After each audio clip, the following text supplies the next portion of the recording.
ഒരു ചെറിയ ചോദ്യം പാരന്റ്സിനോട് ചോദിക്കട്ടെ. ഇന്നത്തെ കാലത്ത് ഒരു വിദ്യാർത്ഥിയുടെ ഏറ്റവും വലിയ ഡിസ്ട്രാക്ഷൻ എന്താണ്? പുസ്തകമല്ല എന്തായാലും.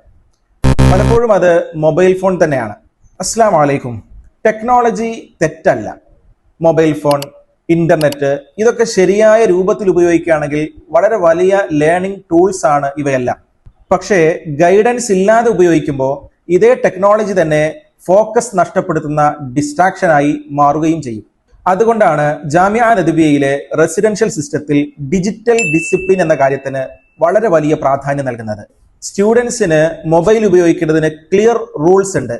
സ്റ്റഡി ടൈമിൽ ഫുൾ ഫോക്കസ് അക്കാഡമിക്സിലാണ്. ടെക്നോളജി കംപ്ലീറ്റ്ലി അവോയ്ഡ് ചെയ്യുകയല്ല, റെസ്പോൺസിബിളായി അത് ഉപയോഗിക്കാനുള്ള പരിശീലനമാണ് നൽകുന്നത്.